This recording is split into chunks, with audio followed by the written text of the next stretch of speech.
Good up. This is channel 253.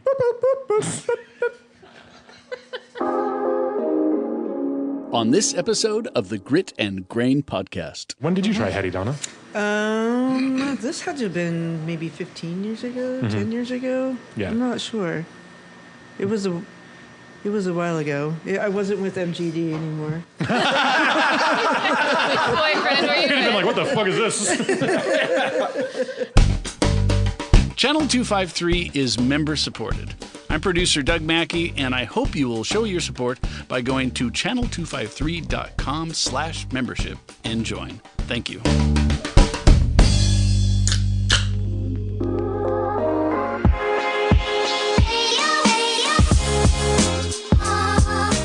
Welcome to the Grit and Grain podcast, where we explore and celebrate the craft beer industry, community, and history in Tacoma, Washington, and surrounding Pacific Northwest areas. Thank you so much for hanging out.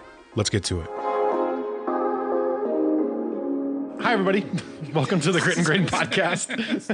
Coming to you guys from Peaks and Pints in Tacoma. Woo! Woo! Yeah! Yeah. My name is Matt McLaren. I'm here. Of course, we're on Swarner. Well, hello. How's it going on? It's going great. I'm drinking out of a bottle on National Beer Can Appreciation Day. Oh, That is true. Is that today? It's today. But it's Wednesday, not Friday, folks. Yeah, that's true. we'll get there. Speaking of which, come down and hang out on Wednesdays if you're free. Bethany, how's it going? Great. How are you guys? Fantastic. Good. I'm excited for today's episode. Yeah, like I said, oh yeah, and Doug's on the mic too. I'm doing great, Matt. How's it going, Doug? Tonight? Doing great. Perfect. I expect to hear the rest of that. All at some right, we'll point. get there.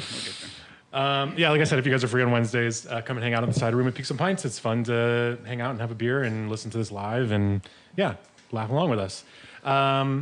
And then, yeah, if you haven't yet, please like and follow and rate and leave reviews and stuff. That stuff actually helps a ton, and we're hoping to get some more eyes and ears on the podcast this year. So if you haven't yet, please do that. Because, yeah, it's great, and it helps us out a bunch. Our episode today is going to be a little bit different. We've been changing gears off and on, and we've been talking about doing something like this for a while because a lot of these beers come up on various episodes randomly, and we figured we would just dedicate a whole episode to them. But we have a guest today to talk about it. Donna came back to hang out. How's it going, Donna? Well, I'm a glutton for punishment. You came on the right fucking day. Start with that. Other than that, great. And yeah, on a Wednesday, which is your punishing day at work as well, and I've heard. How's everything at Tacoma Boys? It's busy for January this year. Awesome. Dude, Yeah. Yay. I don't know if Ron's the same, but like we've been a little bit busier We're having maybe a record January. we're kind of on that track too. Everybody's thirsty this January. It's true. Okay, so I guess before we get into it, I'm curious your guys' thoughts on this. Have like any of you guys seen like the sort of concerted effort on like damp January or just not doing dry January?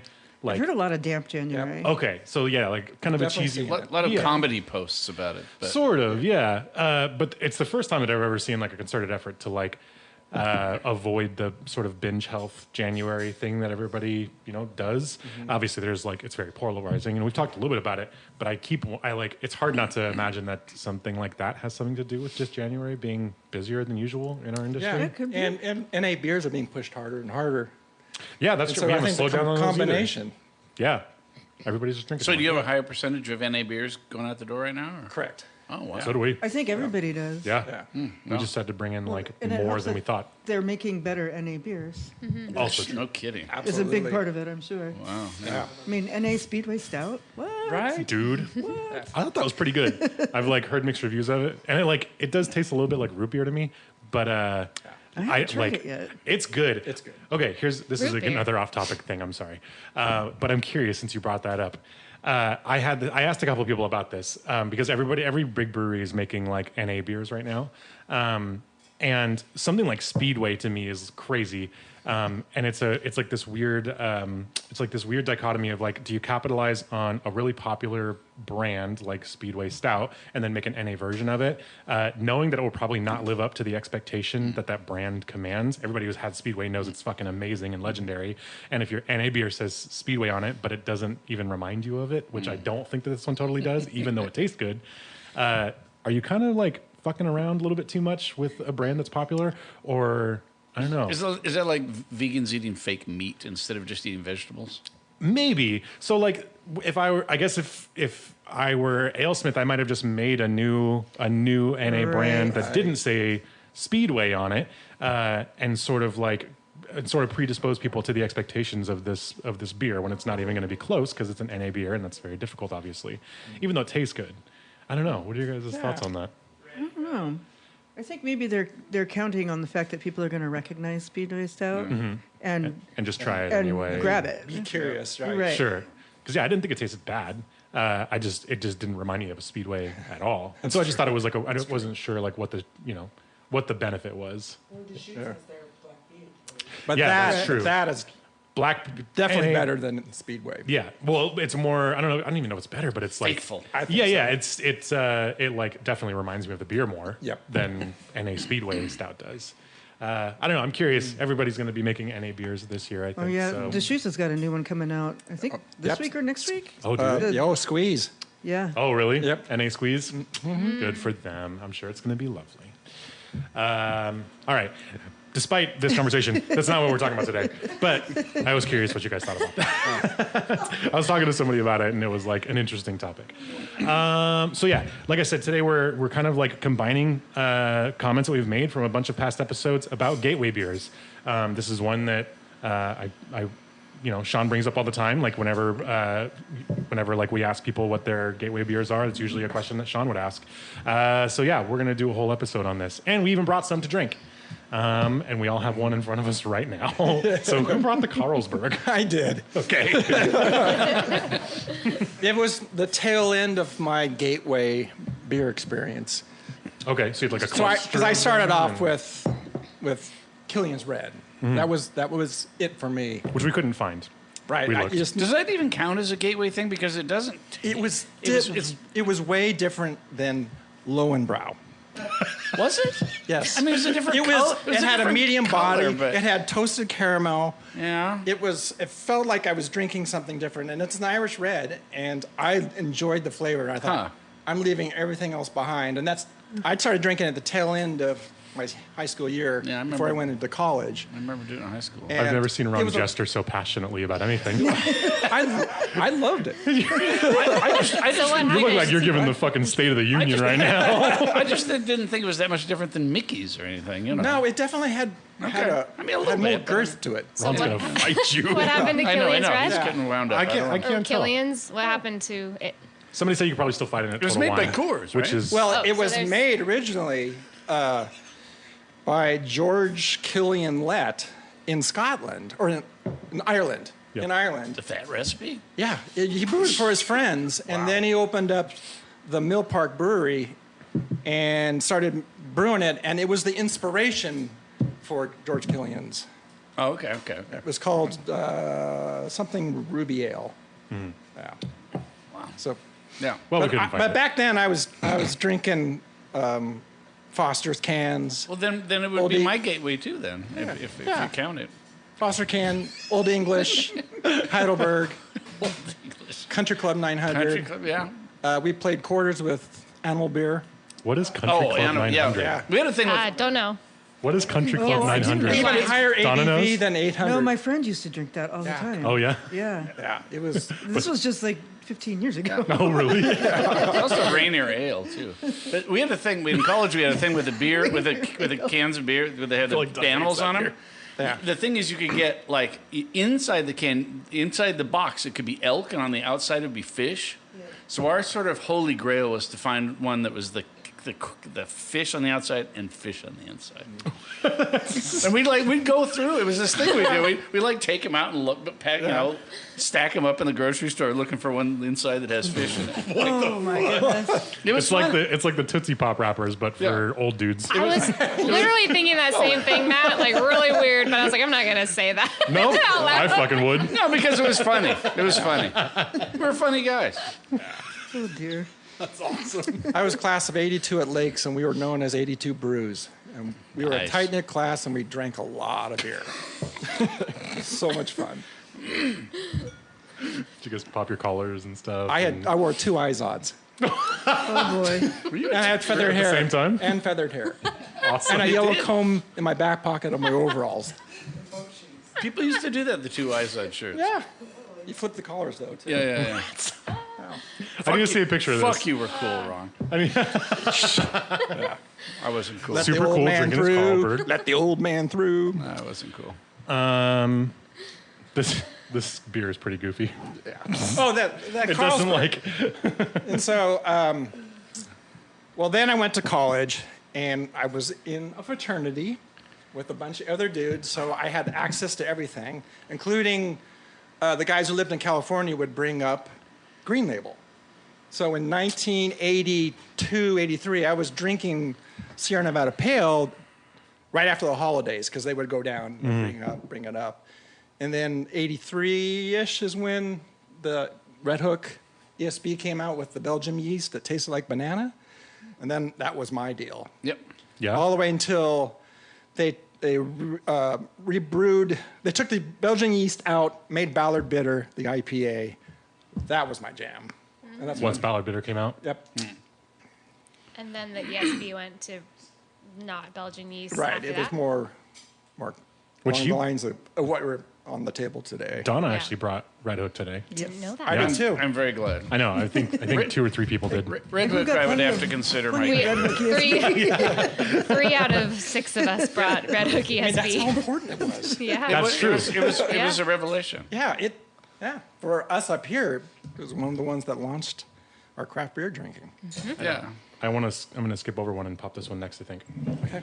Because I actually have not had this in a long time. I haven't either. I do have an elephant beer story, which has nothing to do with really being a gateway. I was working at Disney, and my friend Sean and I decided we would build a beer pyramid one night. The beer pyramid was 36 beers. So we drank 36 beers, and the last beer, the only one we had left, was this. Was Carlsberg? Yeah. And so we had that, and that at the end of the other 35 beers was. It's pretty rough. It was pretty rough. It took Sean out. I survived, but it wasn't delicious. You're like, well, it still isn't. No, it reminds me of being irpy. Being kind of irpy.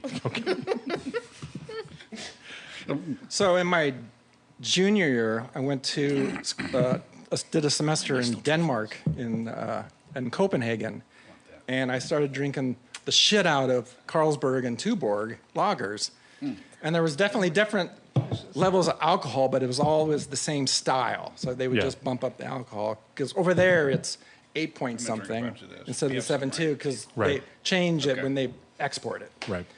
But there's also there were 9, and I swear I drank a 12% Carlsberg Elephant beer. 12%. And there was a bar in Copenhagen called the Mouse and the Elephant, and there was only one thing on tap, and that was elephant beer. And the bartender would crank the tusk, and out of the nose would come the elephant beer. Nice. It was awesome. Sounds like a dream you had. No, it was true. It was real. That's better. Who are you trying to convince? That does sound awesome. It was really cool. And then, then the professors would take you out to the bars and continue the studies after the class. Continue the And we studies. would drink all the elephant beer. Good times. Dude, Red Hook ESB still kind of hits. Nice and I'm clean. not going to lie. And when I went to college, there was a store just outside the Evergreen State College that had all kinds of imported beers and sold them to minors without hesitation. And I drank them all. And so I was very used to, drinking imported beers. And what you'd find on like if you went to the Central Tavern Salem, they'd have bass. They usually have bass and harp. Then they got ESB. And that was, my band had a regular gig up at the Central. So every time we went up there, we got ESB. So this, to me, ESB is the taste. Is the one. Yep. And a friend of mine, my very best old friend, came from the East Coast, and we were going to go to a cabin a couple months ago up by the coast. And we went out to get beer, and of course I'm looking at all the now that I'm in the Grit and Grain podcast, I'm looking Where's at all the beer the fancy selections. beer? We could get that, and then we can get that. And he's looking around, and he finds the ESB, and he goes ESB. So we just grabbed a bunch of ESB, and we took Awesome. it out there, and we had a great time drinking the old time beer. Totally. It's still pretty good, man. And it like holds up pretty well. Yeah, we drank a bunch of it and it went down well. Yeah. It was great. Yeah, no more banana either.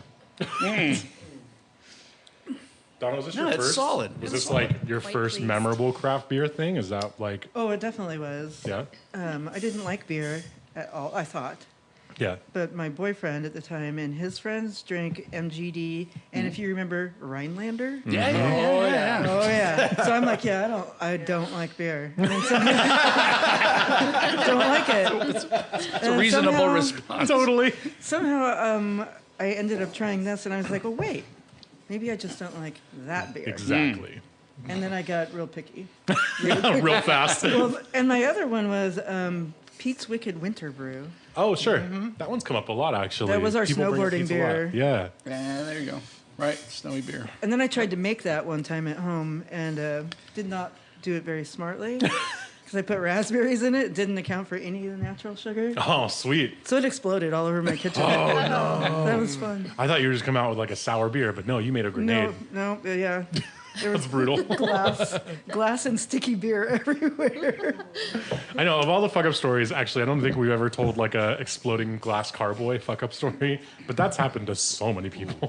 Glass. At least it didn't explode my carboy. It was after I racked it into bottles. Oh, really? Yeah. That's There you good. go. Dude, the car, like, if you go on like any like random homebrewer like social media group, there's like once a week there's somebody who like takes a picture of their just destroyed hand because they moved a carboy and set it down too hard and it just fucking exploded. Yeah, it's the worst. It's the stuff of nightmares. I know. Jeez. Yeah, I'm like surprised at how good a Red Hook is still. It's solid. It is. This was like, so this and like Red Hook was not my gateway beer because I was sort of like a generation after. But the reason that I'm like into beer so much is because my mom was like way into craft beer. She got me a job at the Harmon and she was the first employee there besides Mike Davis before they first opened. It was like still dust and drywall in that building when she was hired there. And she like Alaskan Amber and Red Hook ESB weren't in our fridge all the time.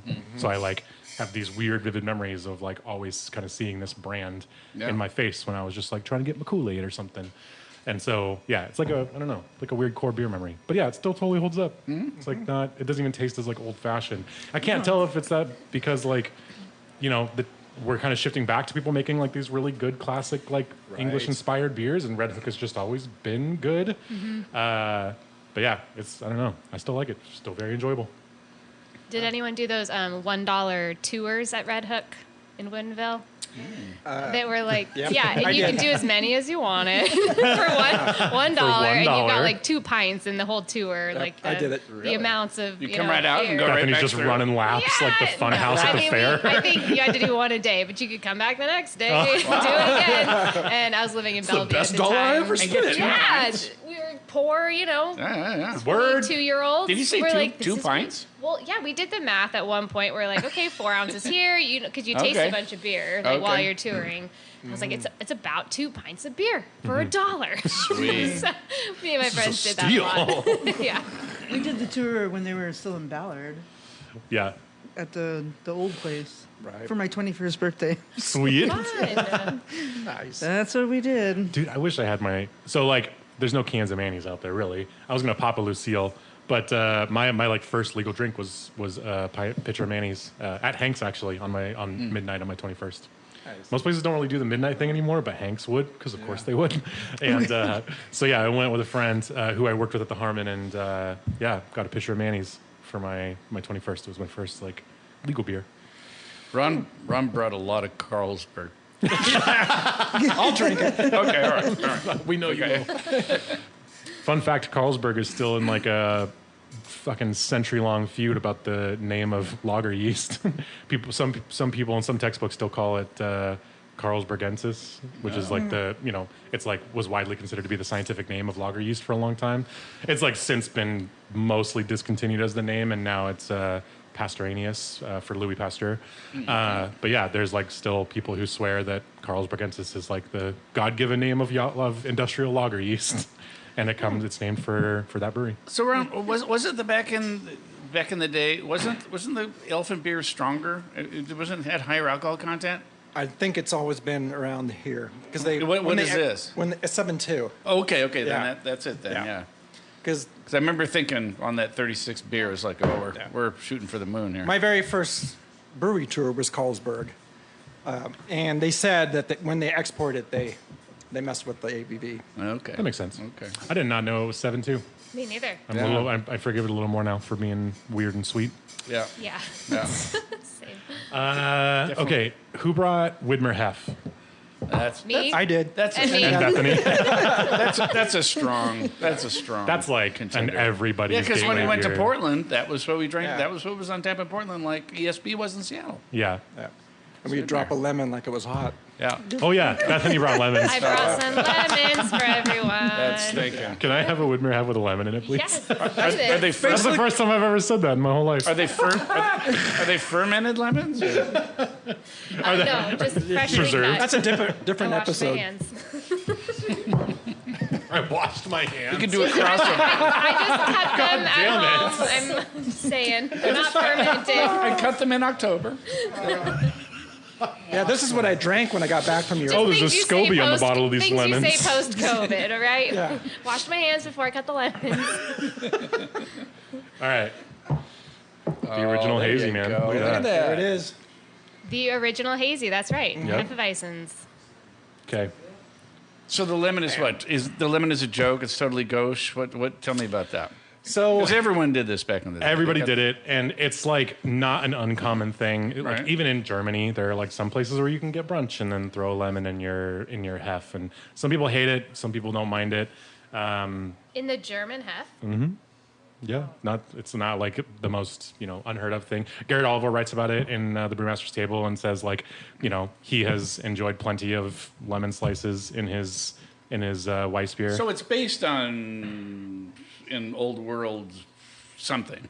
I don't know. I think it's mostly just a marketing or like garnish thing. It ended up being a marketing thing for Blue Moon in America because it was happening in Germany, and they were like, "Oh, like we can, we can do this too. If Europeans are doing it with their beer, we'll just do it with Blue Moon, but we can't make it a lemon, so let's just do it with See, an this is orange." gonna take me right back to Portland when I was youthful. This is great.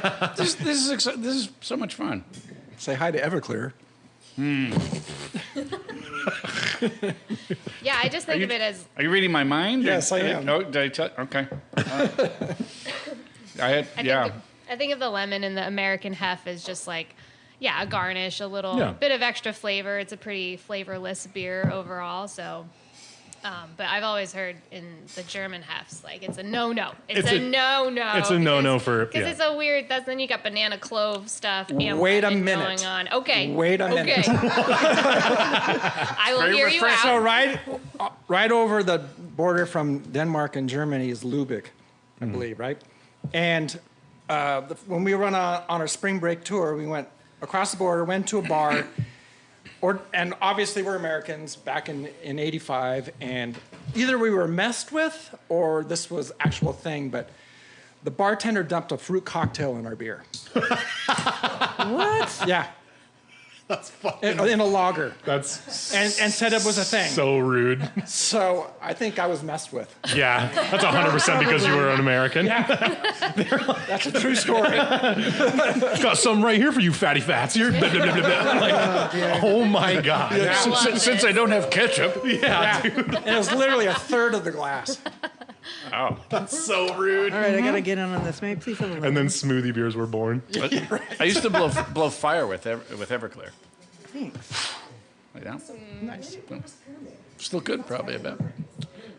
Pyramid Hef is like, yeah, that's a lot of folks like big gateway too. Yeah. I'm flashing back to really irresponsible behavior right now. These are good times. That was a little bit later in the 80s, early 90s. Yeah. Yeah, just a little. Honestly, Widmer, like we talked about how Widmer Hef still kind of holds up too, and is still like this sort of quintessential benchmark of American wheat beer. Yeah. When you take when I took the Advanced Cicerone, it was one of the 4 beers that I had to identify. Because it's just a benchmark of the style, and they'll put choices in front of you, and so you have to pick between 4 different beers, but they're all very similar. So it'll be Belgian wheat beer, American wheat, American blonde ale, and then like usually a throwaway, like a German Helles or something. And like if you can't tell the difference between this and like a Belgian wit beer or an American blonde, then it's it's really difficult. But it does have very distinct like wheat and then like fruity esters, which is probably where the lemon kind of comes into. Oh, right. Because the esters do kind of like resemble a little bit of that like lemon fleshy sort of character. But yeah, I don't know. I've never ordered a Widmer Hefe with a lemon in it. So I think it's wonderful. Also, Thomas Kemper Blueberry Lager. I drank a lot of that too. What? yeah. Yep. Right back in like 84. I vaguely remember that. 84, I vaguely remember that too, but I distinctly remember drinking the Anheuser-Busch ripoff of that, the Bulldog Blueberry beer. Do you guys remember that? No. No? Really? Really? It was like an answer. It was like they had a strawberry one and a blueberry one. It was like a blueberry lager and a strawberry lager, and they had the Bulldog on them. What, really? Yeah. I remember my first beer.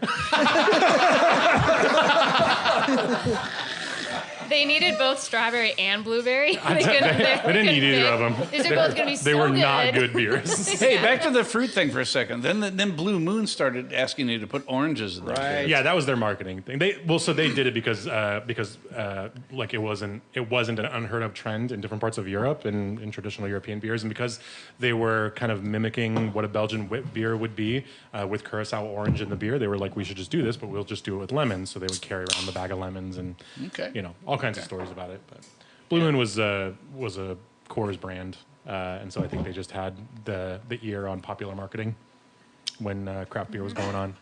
Do you need a lemon? Yes, please. Ron's trembling. Yeah, seriously. One Carlsberg. I'm in my element. Your elephant? Yes. All right, we're going to take a quick break, but we're going to crack a couple more, and we'll be right back. Hi, this is Eric Hanberg of Channel 253, and I want to thank you for listening to this podcast and all of the podcasts that we have in the network. Yeah, this is producer Doug echoing that thanks, and also saying that if you would like to support us with a membership, please go to channel253.com/membership and join. It's $4 a month or $40 a year, and it pretty much is the sole reason that we can come to you now with podcasts. We are listener supported. You can help keep the microphones running. $4 a month, $40 a year. Channel253.com/membership if you want to check it out. And again, if you are a member, thank you. Welcome back, everybody. Thanks for hanging out during the break. As always, a quick shout out to Doug, our wonderful producer, for making us sound awesome every week. Thanks, Doug. We love you. Oh, we love you too. The royal we. The royal we. And then, shout out to Channel 253. Please do go support that fantastic network of podcasts if you can. Election season's coming up, so. Yeah, dude. Actually, if you want to stay in the know, Yeah. that's a good way to do it. Especially with local candidates and such. Totally. I know people like. You get pamphlets all the time, and you're just like, I don't know anything about any of these people. I don't know who to take seriously. And Channel 253 is actually a great resource. Yeah, listen to the thing. person who's running your district and see how they field questions. You'll come away with some information. Yeah. Sounds like Doug's got some good info. I can't wait to hear these. I've been there for all of them. Yep. Oh, fuck. I like the wild cards. We have new beer in front of us, and we have barley wine. Because cheers to Sean. Really smooth, Yeah. Double Mountain Grumple Stillskin. Grumple Stillskin? Mm-hmm. Sweet. This stuff is smooth as silk, isn't it? Yeah. Yep. Nice that's job, fucking lovely. Matt and Matt. Boy, that goes down easy, doesn't it? Yeah. Jeez. Really nice. Sweet. And then Donna's also got a can of Foster's in front of her. Yes. I'm so excited. I can hear it in your voice. It's so big, Donna. Donna, when was your first Foster's? I don't remember what year it was. I had to have been in my very early 20s because of the boyfriend I was with at the time. The MGD one? The MGD one, MGD yeah. guy. We'll just start He calling would it drink MGD. Foster's. But yes, we were on a road trip to go to Magic Mountain. Yeah. So we were driving on the way back. We stopped in Santa Cruz at the boardwalk to ride roller coasters and things like that. And this is what they had there for beer. So we each got one of these and stood in line for the roller coaster, drinking the Foster's. Get to the end, crumple up the can, get on the ride. There Dang. you go. And no one threw up. And I was going to say, did anybody throw up? No? No one threw up. Jeez, you're made of iron. When you set it on the table through the resonation of the mics, you could hear how big the can. Yeah, you do. This sort of Sounds like a fucking paint can hitting the table. Do they make any other size of these? I would hope not. They might make a taller one. Well, they used to make Bigger. the sort of mini keg thing. They did do the they little did. 5 liters, totally. Yeah, those were a fucking hoot at Bevmo. People would love those things. Usually the youngins would come in. And I'd have to card almost everybody that bought one. Oh, there's some ASMR. The Foster's can opening. I have the feeling the sound of a Foster's can opening does not lead anybody to relaxation mode. You don't know that for Why sure. not? I guess not. It leads you to anxiety. Where are the cops? Where are the cops? Yeah. Everybody's heart rate just jumped by 30 points. I used to have pajama pants that had Foster's logo all over them. Just a little fun fact. Yeah, man. I did. You were a good Yeah. time, weren't you? Footies? What? They have footies? No. Just regular drawstring. Footless. Oh, shit. All right, This, then. this would make a heck of a beer can hat. If anybody knows how to crochet. Already is the beer can. You just put it on. Oh, man. I could not say the last Are you going to time I pour had that, Donna? Foster's. Or are you... Oh, sure. Sure, It's you not bet. just Donna's it's busy with just not- barley wine right now. not Yeah, I was, It's not I was purely smelling the a- barley wine. It's not just a visual aid, is it? Yeah, the So- barley wine's dope. It Good is. stuff. Yeah. I studied abroad in Australia when I was 19, and all Fosters, like nobody drinks Fosters in Australia. It's all It's the all same way that nobody eats exported. deep dish in Chicago. Yeah. Like, it's just a thing you do when people visit. But people drank Tooheys New and Tooheys Old, and those are some of my first craft beer memories. Really? Out of Or, Australia? yeah, That's cool. Some Australian. They don't export out here, so I couldn't find one to bring. But they would do a black and tan of sorts with the Tooheys New and Tooheys Old. We drank a lot of those in Australia when I was 19. 'Cause- Kylie and Russ are listening. Hopefully you guys can track some of that down and get it to Bethany. Yeah. So tell me about the no Fosters thing. That's just a marketing thing. They don't drink it? Yeah, I don't think you can even get it. That would be fucking hilarious. I don't think you. Yeah, it was all Tooheys New and Tooheys Old. This is a while ago, so I don't know. Like, Wow. But that's yeah. relatively common knowledge is like people in Australia don't actually drink Fosters. Like they mostly regard it as shit. Okay. There's also pretty good beer in Australia because they have like pretty solid importing, so they could get and in fact our friend Charles Finkel was responsible for some of their early imports, but they've always had access to pretty good beer since like the 70s. And so Foster's is generally considered to be shit by a lot of the people that actually live there. And so we pass it around. Yeah. Here it comes. Let's find out why today on the podcast. They just send it all here and laugh at us when we drink it. Is that what they're doing?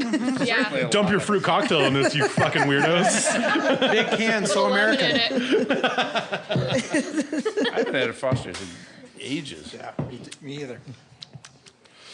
It's not that bad. Just like thin and watery and yeah. Yeah, it's It'd be really inoffensive. Fostery. Yeah, it's inoffensive. It would be very refreshing if you were, say, on a boardwalk in California. Yeah, and it was 90 degrees Yeah. out. Yeah. In line for a roller coaster. The roller coaster. What is that? Magic Mountain? Barf fuel. It wasn't at Magic Mountain. We were driving back from Magic Mountain. I don't know that they have. I don't think they have any the sort roller of. coasters on the boardwalk. I Yeah, see. Yep. there's a pier with rides and stuff on it in Santa Cruz. Fun. Yeah. I'm excited for the beers we have coming up after this one. I mean, I'm not What did that disappointed by the mean? Fosters. I mean, it's not. You know, we do have a studio audience. Should we pass the Fosters around? Yes. There's none left. He's shaking his There's none left. I got it. I'm sorry. Take one of these, too. I need the Carlsberg. Thank you. I'd bring over the Carlsberg, but Ron might tackle me before I get to you. Where'd it go? If it was a Killian's, you would have been in a rear naked choke by now. Yeah. Killian's you. Jesus. It's a good way to guarantee you never get any around us. Now I want to find some. I know. Is it made? We got to. It used to be at Met Market, but they discontinued it. Phaedra brought a delicious German beer. And is this, so like Phaedra's on a mic, but she's right here. Is this an actual gateway beer for you? Yeah, no, I started with German Hefes and then the Belgian Yeah. wits, and that's what I started with. This is like one of the greatest beers I've ever made. It's really good. Real excited to pop it open. Can somebody else do it so I don't cut my tendon and my thumb again? Is this a fairly new brewery? You're traumatized. It's the oldest one. It's literally the oldest. Now, when I was in high school, I was drinking the same things that Ron was drinking. All right, everybody put your lemons back in your glass. This means I need to pound my Fosters like the olden days. That's different. I know, I think I'm going to pound my barley wine instead and use it as a dump cup. Whatever you gotta do.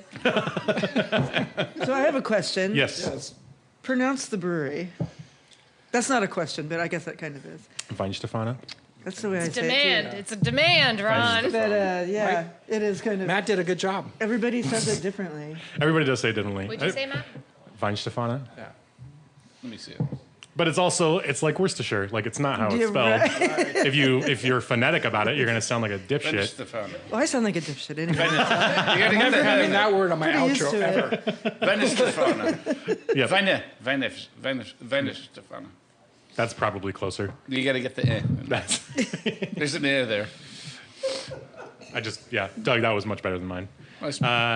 Little tiny bit. This is like a great gateway beer. I'm jealous Yeah, that this is a right? gateway beer. Well, like I said, I had a couple different levels of my introduction to beers. There was Right. like a period of time where I didn't like beer at all, and so I didn't drink.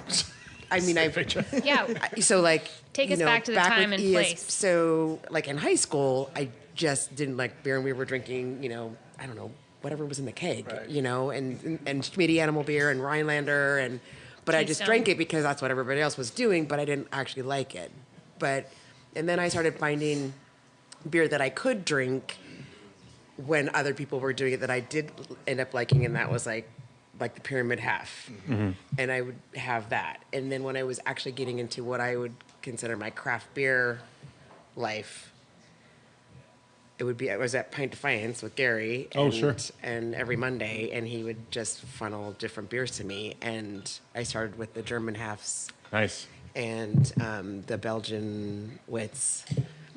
That's like such a good starting Blanched place. Brussels and Hogarden I was gonna bring, but I didn't want to buy the whole 6-pack. So, but yeah, so that was kind of my introduction, and then I went to other Belgian stuff like the Flanders Reds and stuff like that. So, It goes. yeah. That's, Yeah. Now you just drink the dark. Now I do all the Belgian or the barrel aged dark. Yep. What was your first dark beer then? Oof, I don't know. That's a great Guinness? question. Black Porter. No, it was Black probably Dust. Guinness or actually probably like Irish Death, honestly. Irish Death was like a Yeah. That was like early for me Yeah. on like appreciating dark beers. Yeah, for sure. a true dark was probably that would probably be my first. Would have been an Irish Death. This is a good question though, because we were talking a little bit about this. Because I brought a gateway beer that's not like it's the last one we tried, but it's not actually a gateway beer, but it is like a gateway beer to like a style that I didn't know that I liked. So like that's like a separate thing. Everybody has their first beer, and then everybody has a beer that like kind of gets them into craft beer if you're into this. And then you probably have a beer that's like, oh, I didn't think I liked this kind of beer until I tried this one. So I don't know. I'm curious. Like I should have brought some other ones, but I'm curious about that. Like hazy IPAs are a relatively new trend in craft beer. It's only been 15, 20 years. Like, what was everybody's gateway hazy beer besides Heady Topper. It was I Heady? think it was. Yeah. Was it Heady? Yeah. Dude? Yep. So mine It was weirdly was Christmas. too, actually. Yeah. Oh, that's Yeah. funny. Mine actually Did you was drink too. it from the can? I did drink it from the can, and I did was in too. Vermont when I had it, and yeah. Kevin Lynn gave me one for Christmas, 2015, 14, something like that. Oh yeah, I want to say 14 is when I had it too, actually. And that's fun. So like I probably had an hazy IPA before that, because I want to say that Jumbo Juice was probably being made at that time, and Aslan was doing things here and there too that were kind of like on the hazy IPA side. But like so 2013, 2014 is when Heady Topper really exploded online because it was the highest rated beer on Beer Advocate for a long time. And you couldn't get it. And you couldn't get it. Yeah, you could only get it in one fucking state, and you can only get it at like 21 different retail places in the state, and so that was part of it too. But everybody agreed that it was the most perfect double IPA or hoppy beer made by anybody at that time. So Arena, my wife, went to school in Vermont, and so we went back to visit, and it was my first time going there. And I was like, oh man, I get to go to the place where they make this. I'm going to go find some. And that was so much fucking harder than I thought it was going to be. So like you can go, if you go to like Alchemist's website back then, they would say, don't come to our brewery. Please don't. Like we're not interested in talking to, probably the thousands of people who try to bug them all the time about getting some of this beer. They post their delivery schedule on their website so that you won't go talk to them at the brewery. It's different now, but back then. And so every retail shop that had a delivery day they would show you the weekly delivery schedule, and it would be like 7-Eleven on this street on Monday, and then blah blah blah on Tuesday, and so you could go to those places and get it. I went to like 9 of those fucking shops, and nobody had it, and every single one of those dudes hated that I asked them for it. Fucking hated me on site. They knew what I was asking for because I walked in looking like this, and yeah. With this face. Yeah, with this face. Yeah, dude. And they were like, this motherfucker is going to ask me about Heady Topper. I fucking know it. And then I go, hey, you guys have Heady Topper? And they would be like, no, we're sold out. We'll get it again next week. The truck gets here, and the guys who follow it around town get it within the first 5 minutes. And I was like, oh, I hate this now. This is the worst beer experience ever. Yeah. But the friends that we were visiting knew that a bar got it and would just serve it all night. And so one of them bought me a can when I went to this bar. And yeah, man, it was the smoothest fucking double IPA I'd ever had in my life. And I had no clue what the hype was about until I chugged a can of it and then didn't vomit. Because up until then, like, double IPAs were like big, sweet, bitter malt bombs. Right. Yeah. Shout out to Arrogant Bastard. Right. Which isn't a double IPA, but it's close enough. But yeah, all the Pacific Northwest and West Coast IPAs at the time were not super drinkable. And fucking here comes Heady Topper. And then the next day, I got to go to Fiddlehead and try Second Fiddle. And that was like, I enjoyed that much more actually than Heady Topper. I thought it was the most perfect fucking beer I'd ever had. And I have been back to Vermont a couple of times since then. And it's like, Fiddlehead is unfucking believably good. So good. Wow. But yeah, it's funny that you guys also were Heady. When did you try Heady, Donna? This had to have been maybe 15 years ago, 10 years ago. Yeah. I'm not sure. It was a while ago. I wasn't with MGD anymore. Boyfriend, were you I'd been like, what the fuck is this?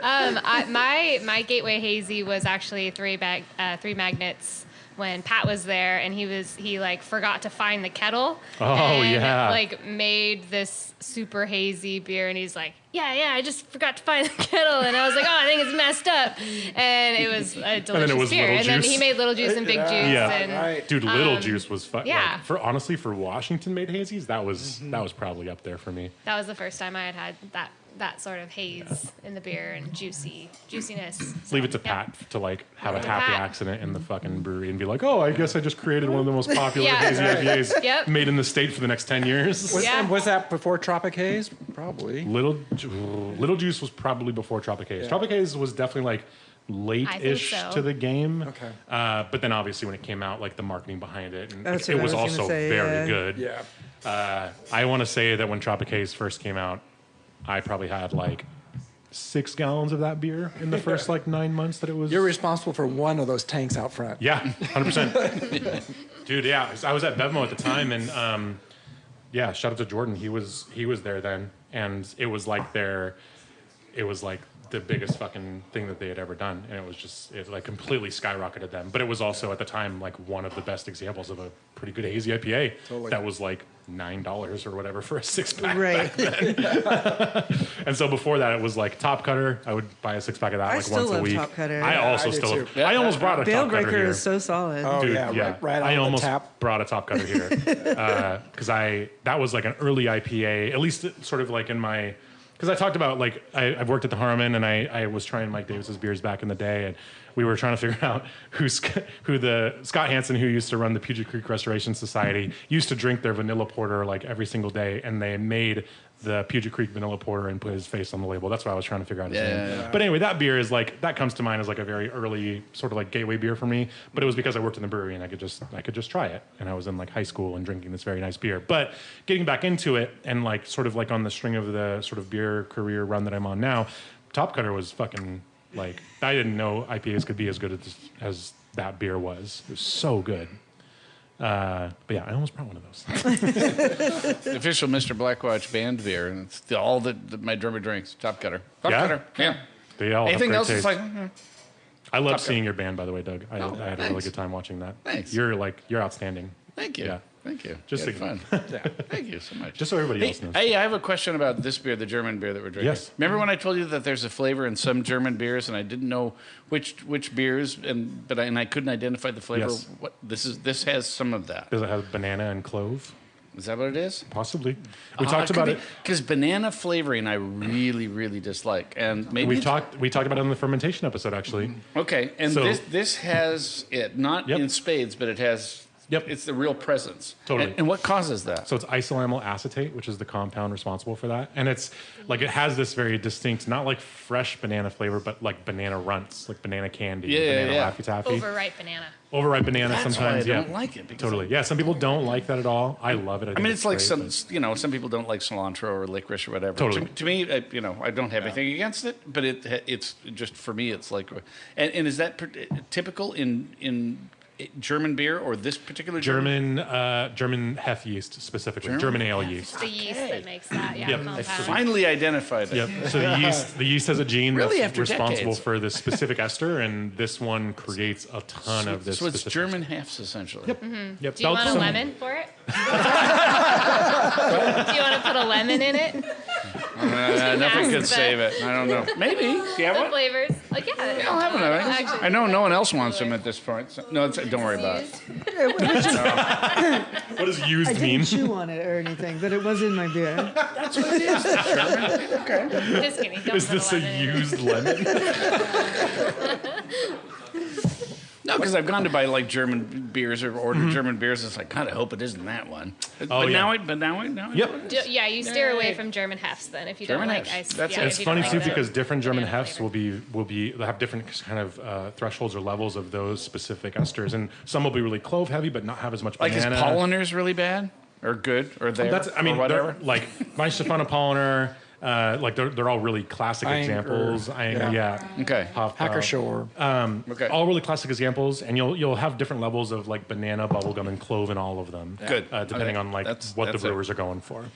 Other than that, I'll drink just about anything and enjoy it. Seriously, just about any other style. If it's done well, I really enjoy it. Still drink that one. What big ass bottle you open up now, I Matt? did drink it anyway. This is this is gateway. This is a sour gateway beer actually, but I kind of want to go around and ask what everybody's sour gateway beer was. Now that we're talking about this style, Ooh, on the spot. yeah, that's tough. It is tough. It was definitely at E9. It's part of the beer club. Oh really? Yeah, dude. at the very, I saved all of them at the very end, and I was drinking 750s of sours for like 4 days, like 15 of them. Dang. Yeah, but I can't remember what the first one was. Well, sure. Well, sure you a long can't. time ago. What was this? The E9 what? You know, their beer club. Yep. You drink the 50 beers in the 3 months. And you get I a just saved all the sours get to the the- end. Get a little plaque. Yep, and you get your name on the Yeah, thing. I'm on the wall somewhere. And you get a mondo for the size of a true. regular beer. Oh. Yeah, Bethany, sour beer, gateway beer, sour gateway beer. I'll probably say Cascade of some kind. Okay. Being in Portland when I was kind of in like, let's go to Portland and go to all these breweries phase. Had probably my first sours at Cascade. I couldn't tell you any real important story about it. But. I'm trying to. Man, what was like Sang Royale was a really popular, really good Cascade beer back then. Yeah. 2013, 2014, Sang Royale was like probably still, that beer still fucks, I'm sure. Yeah. The Vlad. Dude, yeah. That's one of my favorites. The Impaler. Yep. Yeah. Totally. Donna, what about you? It was probably Sour? Duchess. Duchess? Like original Duchess. Fuck, Yeah. dude. Yeah. I love Good one. Good one. That's such a good one. Good answer. Good answer. Solid. Duchess is so good. So good. Yeah. Oh, Rodenbach. Yeah, Alexander. So yeah, like I think Duchess was my first. Rodenbach classic, came a like little Flemish after. red. Totally.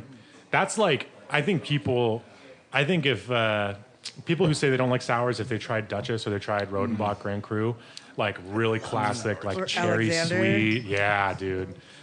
Even Monk's Cafe is like kind of up there too. Like that's so good. And like, I just remember all of those beers being so like new drinker friendly when I first tried them. And I tried all of those actually after this one, which is probably why they didn't seem as crazy to me, because this beer was like super intense. So this is a bottle of 2014 vintage Ruse, which was made by the brewery. And it's their version. It was like an early version of like an American lambic kind of. But they would take 1, 2, and 3-year-old sour blonde ales that they were barrel aging, and they would blend them like you would a goose. And the family's name is Rue, R-U-E, so they called it Ruse. And I went to, it was right after I got a job at Bevmo, and I think I was still a part-time cashier, and some of the guys there were like kind of deep into beer nerddom at the time. And they asked me to come to like their sour tummy night or whatever, their sour night. And I didn't know what that meant. I was just like, oh, new friends. And so I took a bottle of Irish Death because I just didn't know what the fuck I was doing. It was the sourest thing you'd had. That was it was the sourest thing. I was just like, oh, these guys like beer. Like, I like went to this co-op before Mary Mart was Mary Mart. Yeah, that's exactly what I did. And like, one of the guys was so nice, and he was like, no, this should always be represented at any bottle share. I was like, oh. Like later on, I was like, wow, you were so nice about that. Yeah, because I would have made fun of me. But tried a couple of beers. We tried Green Monster from Deschutes when that came out, and like, I remember that. We drank weird. a lot of that. Yeah, that beer was so weird. And then we got to this beer, and it was like the most intense flavor experience I'd ever had, like with any liquid in my face. And I like remember not liking it at first. Sure, you love it now. I love sours. It's so fucking good. So good. I remember not liking it at first, and then I was at work a couple of days later, and like I could feel I was like salivating, and I was thinking about this beer, and it was like this weird physiological thing, and I had like never experienced that with any kind of sensory, stimulation of any kind, and I was like, holy shit, I need to like learn more about this. So that was like, it's like a gateway beer, but it was also kind of like beer nerd gateway for me. I like had to know more about why this made me feel this way. And it's still good. So I salivate when I think about cottage cheese, and that's why. Go on. Not the same. That's why you're a Cicerone. I'm a sound producer. Wait, you really like cottage cheese? I really like cottage cheese. Okay. I do too. I It doesn't make me salivate when I think about it. It's like peaches too. Yeah. Peaches? You like the peaches? Peaches and cottage cheese. Yeah, together. That's good. That's a good combination. I used to wait tables in an assisted living home, and I have a lot of cottage cheese. flashbacks right now. Yeah, it's kind of baby food or old food. No, yeah. But I've loved one it of you to since I was a complain kid. that it's too cold in the room. I had a friend who. Cottage cheese roan. I have an older friend who's. I told her I like cottage cheese. She goes, "That horrible '50s stuff." 50s? What does that mean? I don't know. Maybe it was popular in the '50s. I have no idea. I think maybe in the '50s it was considered diet food or something. Oh, yeah, that is true. That's true. I mean, people still kind of say that. Yeah, anyway. Diet cheese. Now that I've completely derailed the podcast. No. I want to talk about cottage cheese now. No, we can save that for the cottage cheese podcast that we're going to start. Channel 253. Which Doug and I are starting. No, you know what it's time for now, Donna? It's time for fuck up stories.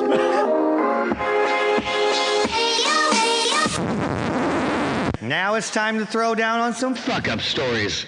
I am Sean Jackson. Challenge flag has been set. Bar is high.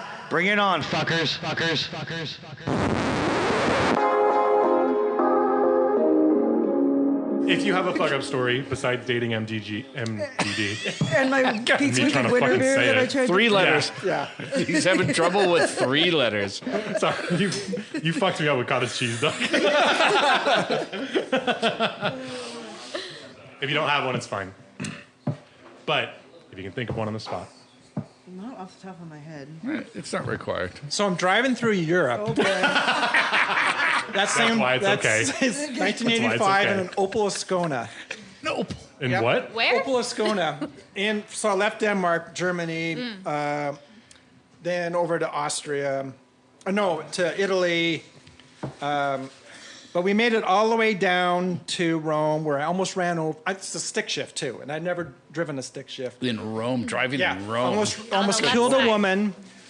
Went up to Paris, and so Just skip right by that. That's Yeah. fine. Okay. all that. so Blaze right over. She's fine. Yeah. You get a Paris She's too probably if you fine. almost killed a woman in Rome. I'm with my friend Blaine, and we are doing triathlons, and we were going to buy a bike, 2 bicycles in Italy, or in Europe in general. You guys were doing a triathlon tour? Is that what's happening? Well, we did it back in the States, but we were reading all the magazines, and we're going to buy a bike in all these Europe. Americans with their fruit cocktails, just too easy Exactly. too easy Exactly. to. Okay, got it. So we pull into Paris, and we're driving along towards the Arc, and off to the left, my friend Blaine goes, "Hey, there's a bike shop." He goes, "Jump out, and I'll come around and get you." I open the door, but in the back of my mind, I can hear this. Oh, dear. Oh, A no. motorcycle Oh, no. comes, and as I open the door, it hits exactly on the edge of the door. He hits it hard, flip, flip, flip, flip, flip, hits another car, and suddenly there's all this crowd around us. And we can't speak the language, and they're all yelling at us. And the guy gets up, and he's pointing at us, but his finger's dangling by one tendon. What the fuck? Yeah. And so the cops come and said, "Be back at the precinct in 45 minutes." And we're just freaking out. That's how you know it's not America. Yeah. Because they were like, "Hey, meet us Yeah, here." exactly. So we're going to jail. Yeah. We're going to go to jail. We end up going there. They talked for a good 20 minutes in Paris talk, and suddenly, Excuse me. after It's 20 French. minutes, They call that French. yes.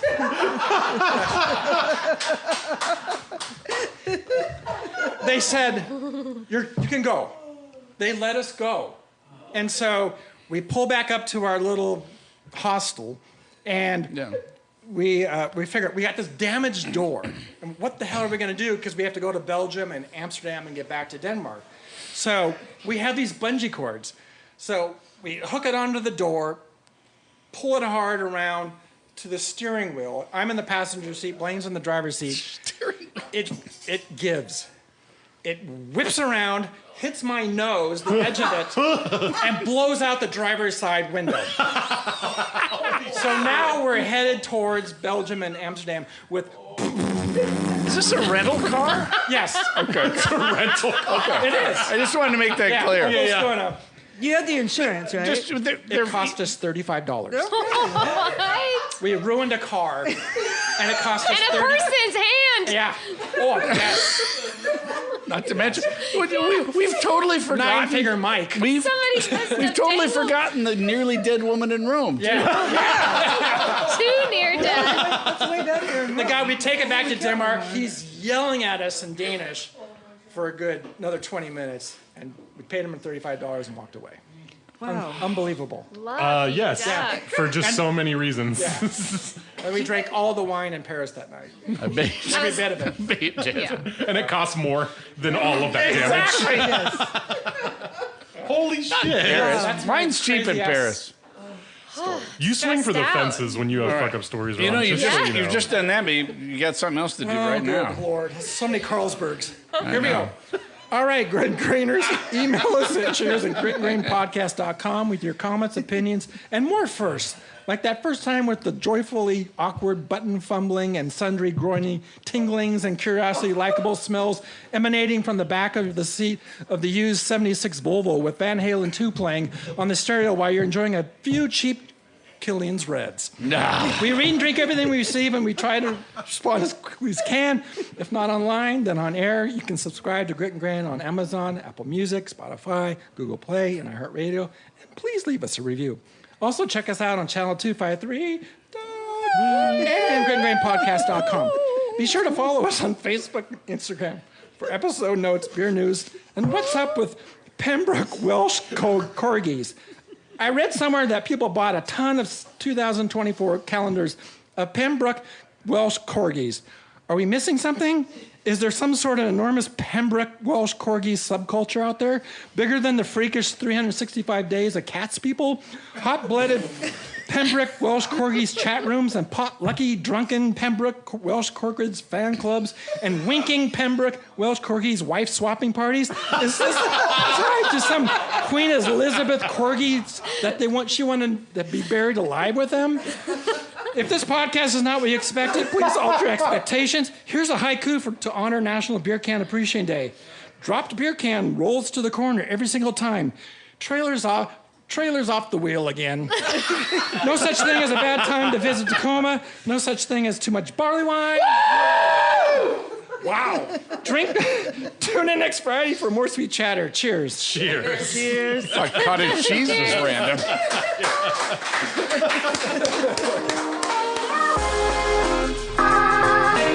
Thanks again for tuning in. Don't forget to follow us at Grit and Grain Podcast wherever you get your social media and catch new episodes every Friday. Cheers.